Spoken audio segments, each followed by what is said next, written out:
আমরা যা হারিয়েছি সেটার কোনো বিনিময় হয় না, সেটার কোনো রিপ্লেসমেন্ট হয় না। যত কিছুই হোক না কেন, এর থেকে অনেক বড় পজিশনে গেলেও সেটার কোনো রিপ্লেসমেন্ট হয় না। সামনে আমরা আসার আলো আর দেখতে পাচ্ছি না। উদীয়মান যে নেতৃবৃন্দ ছিল তাদেরকে গুম করা হয়েছিল যাতে তাদের ক্ষমতাটা চিরস্থায়ী হয়, কিন্তু আল্লাহর কি পরিহাস, কখনোই কোনো কিছু চিরস্থায়ী নয়। সেটা আমরা দেখতে পেয়েছি 24শে আগস্টে কিভাবে এই দেশ থেকে বিতাড়িত করা হয়েছে ফ্যাসিস্টদেরকে। আমাদের 17 বছর আমাদের সকলের, আমি সহ যারা গুম হয়েছে তারা সকলেরই প্রত্যাশা ছিল যে আমরা আমাদের স্বজনদেরকে ফিরে পাবো। সেই প্রত্যাশাটা নিয়ে আসলে আমরা দিন যাপন করেছি, সামনের দিকে এগিয়ে গেছি।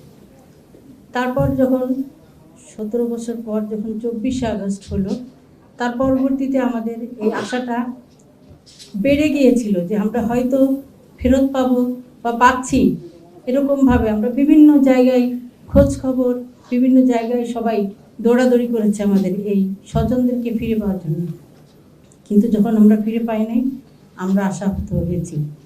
আমরা তার পরবর্তীতেও এই যে গুম কমিশন হয়েছে সেখানে আমরা কথা বলেছি, আমাদের অভিযোগ দাখিল করেছি, যোগাযোগ করেছি সকলেই। এবং পরবর্তীতে যখন এই নির্বাচন, বাংলাদেশে একটি জাতীয় নির্বাচন অনুষ্ঠিত হয়েছে, সেই নির্বাচনের পরবর্তীতে আমাদের আশাগুলো আস্তে আস্তে ফিকে হয়ে আসছে। আমাদের আসলে সামনে আমরা আসার আলো আর দেখতে পাচ্ছি না।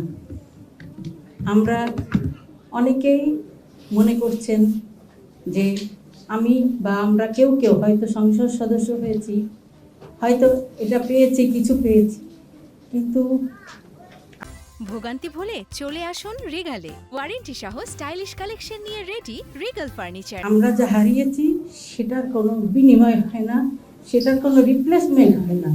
যত কিছুই হোক না কেন, এর থেকে অনেক বড়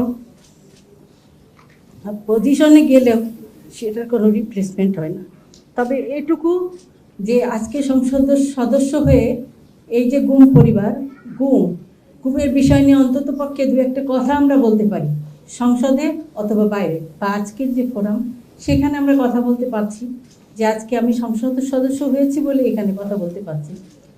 আমরা বিশেষ করে আমি সংসদে কথা বলেছিলাম যে সংসদ যারা গুম হয়েছে তাদের যেন বিচার হয় এবং সঠিকভাবে বিচার হয়, এবং যে গুম পরিবার আছে সেই পরিবারগুলোর যে আর্থিক সংকটের মধ্যে আছে এবং যে আইনগতভাবে তাদের যে বাধা বিপত্তি আছে সেই বাধা বিপত্তিগুলোর জন্য দূর করা হয় সেই বিষয়গুলো।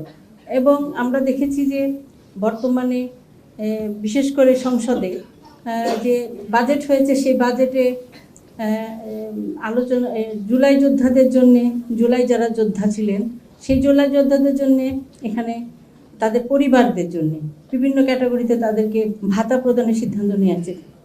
আমরা কিন্তু কথা বলেছি যে আমরা যারা গুম হয়েছে, পরিবার যারা সংকটের মধ্যে আছে তাদের যেন সেরকম একটি ভাতার ব্যবস্থা করা হয়।